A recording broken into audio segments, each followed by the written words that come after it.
The Chinese constitutions promise ethnic equality and autonomy, but how much of it really exists beyond the text? China is home to 56 ethnic groups ranging from Uyghurs in Xinjiang, the Tibetans in Himalayas, the Mongolians, the Zhuang and Hui. All of these communities contribute to a complex and diverse national identities. In practice, the state grants them the right to preserve their cultures, govern their regions, and the right to share equally within the life of the nations. However, in practice, is that autonomy real or merely symbolic? The Chinese constitutions guarantee that all the ethnic groups in the People's Republic of China are equal. It also promised the regional autonomy in the areas where the ethnic minority live in the concentrated community. Beyond these foundations, the today China ethnic policy is framed into four key principles: equality, autonomy, development, and unity, as articulated by the Zhang Zhiwang ambassador. But how this ideal play out in the reality? First, to promote the equality, China recognized 56 official ethnic groups, and all are promised to given the equal political representations and opportunity regardless of the population size. And the minority ethnic languages has appeared on the remedy banknotes, and every ethnic groups are given the chance to have at least one presentations in the National Pupil of Congress. In fact, the minority representations have exceeded their population share, reaching the 14.8% in the 2023, even though they only make up of the 8.4% of the populations. And the ethnic minority also have the preferential policy, including the relaxing family planning rules, the easier access to education and employment, and also the greater representations in the government and the Communist Party. By 1998, 2.7 million of cadres of the ethnic minority was appointed, making up of the 6.9% of the national cadre force. Beyond equality, like the principle of autonomy, the regional ethnic autonomy is intended to let the ethnic minority self-govern within the defined territory, such as the 5 autonomous regions, the 30 autonomous prefectures, the 120 autonomous counties, and over 1,200 ethnic townships. And in practice, the head of government in this region is come from the local ethnic groups. However, the true powers lies in the Communist Party secretary, which is always the Han Chinese. And legally, this region can pass the autonomous regulations, which adapt the national law to the local custom. However, these new in the regulations must be approved by the higher authorities, and in many cases, the approval are denied or delayed, which questions us how really the autonomous these regions. Another pillar of the policy is development, bringing economic progress to the minority areas. China's goals of common prosperity has led to lots of notable investment, such as Western Development Plan and Flourishing Borders and Prosperous People initiatives.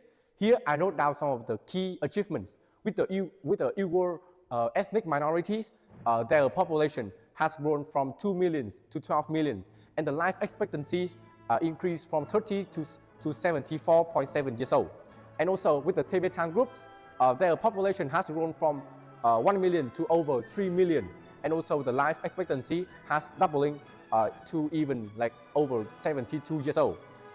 The road access to Tibet has expanded to 95%, and also with the increase in 80% of the villages. In the year of 2009, there are a total of 6 billion yuan has been spent in order to invest to the highways. And also with the GDP growth annually, the GDP growth annually regarding the ethnic minority groups often outweigh around 1.5% to 2.5% of the national average. However, despite this progress, the income inequality has grown. And also, with the cost of the economic progress, this often comes with the massive control and also the surveillance from the government. Bringing diverse cultures under one national identities.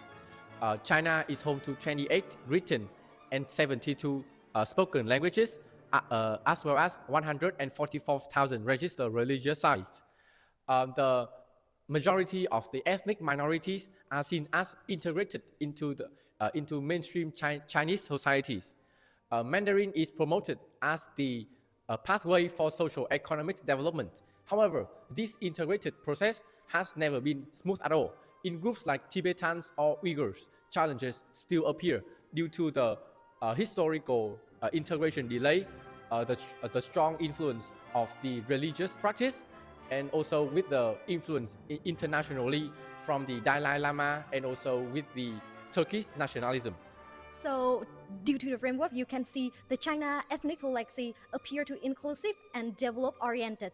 But as we will explore next, like the lived experience of the ethnic minority, especially in the region like Xinjiang, paint a more complex picture. While China's constitution and ethic policy draw a commitment to inclusion and autonomy, reality tells a different story, a story of centralized control, systemic censorship, and cultural suppressions. And according to China Regional Ethnic Autonomy Law, leader in autonomous region should be from local ethnic group. And while the titular head are often Uyghur, Tibetan, or Mongol, actual power resides with the party secretary, who is almost Han Chinese. And in Xinjiang, every Communist Party secretary since 1949 has been Han, and we can also see the same patterns in Tibet. And this position actually hold more authority than governors in terms of budget, policing, and law enforcement. So that we can see the structure reinforce symbolic autonomy while preserving full central control. Xinjiang has become one of the most heavily surveyed regions on Earth. The Chinese government used facial recognition, GPS tracking, DNA connections, and AI surveillance, particularly targeting Uyghurs.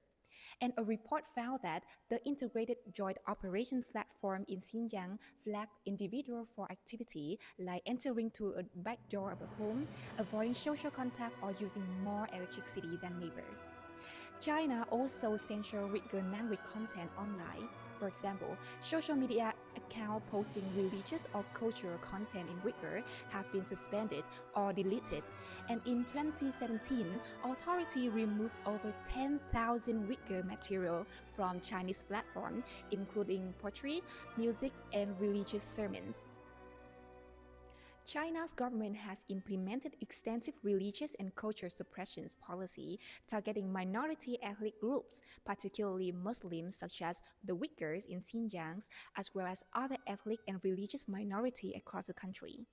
This repression is part of a border state strategy known as Sinicization, which seek to forcibly assimilate minority groups in Han Chinese culture and Communist Party ideology, to eliminate what the government labels as foreign influences, especially regions like Islam, Catholicism, and Protestantism. The government argues that dissent or distinct ethnic assertions threaten national unity and development, framing this as a form of human rights protections centered on subsistence and development rights. The Australian Strategic Policy Institute identified more than 16,000 mosques that were damaged or destroyed in Xinjiang between 2017 and 2020, a loss of nearly 65% of religious sites in the region.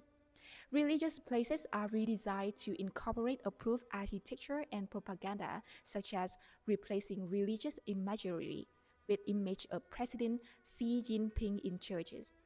Religious dress such as headscarf and long beard have been criminalized under extremism law. Even naming children Mohammed or Medina has been banned in some areas. As we can see, despite the commitment to autonomy and preservation, the actual implementation reveals a pattern of systemic control, cultural homogenization, and enforced loyalty. Behind the promises of autonomy in China lie a deeper truth. The system itself is built to prioritize the unity over diversities, not only in the policy but also in the ideology. China model, deeply rooted in the communist ideology, centered around the single-party system. Its mission is to maintain the national unity through the ideological conformity. The constitutions affirm the leadership of the Communist Party as the defining features of socialism with Chinese characteristics. This means that even the ethnic identity serves as the singular and national narrative. Diversity is permitted, but is only under the strict guidance from the center.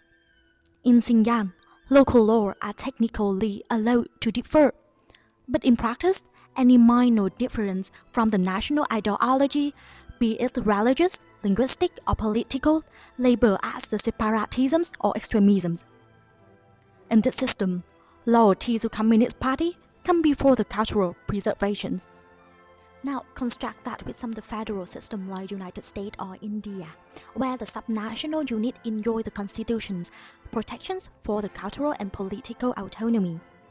India recognized 22 official languages, and its state can adopt the regional language into the education and governance. In fact, Tamil Nadu runs most of its institutions in Tamil, and Punjab maintain a strong Sikh identity within the broader Indian Union.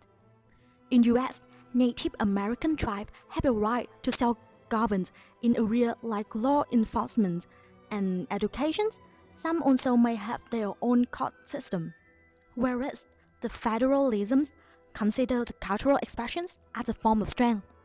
China's centralized model view the cultural assertions as a potential threat. The core difference of it is not only the structures, it is philosophy. Federalisms protect diversity, and China's system regulate it. In the name of unity, China built a system where difference is permitted, but only on its term. And autonomy remain more a matter of language than the lived reality. To understand the cost of policy, we must hear the voice behind the statistic, the lived experience. They have given an order. They try to impose too many their policies and force for policies in Tibet and for the Tibetan entire community, even in the monastic institutions. And now they try to control the minds of the Tibetan younger generation and the ongoing school student. Many people, they cannot speak freely inside the China. They have to raise their voice outside the China because the cost of speaking inside is really high. The Sinicization of Inner Mongolia is a powerful example of how China's ethnic policy has led to the erosion of minority rights and cultural identity. The government replaced Mongolian with Mandarin in key school subjects like history and politics, while Mongolian will be taught as a foreign language. This decision sparked mass protests among Mongolian people. Thousands of students walked out of school in protest, while parents refused to send their children to class. Petitions quickly circulated, demanding the policy be reversed. But rather than engaging in negotiation or dialogue, the Chinese state responded with crackdowns.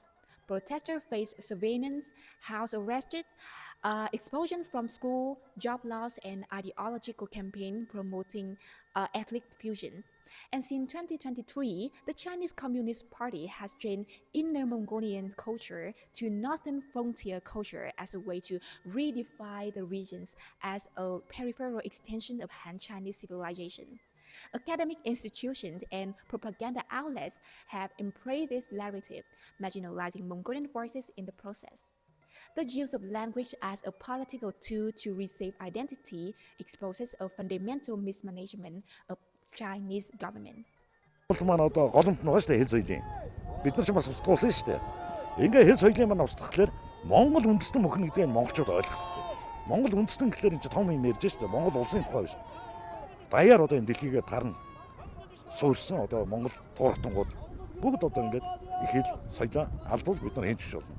In recent years, China government has built a re-education camp for the Uyghur Muslim minority in the Xinjiang regions, where the religious practice are banned and the political indoctrination is enforced.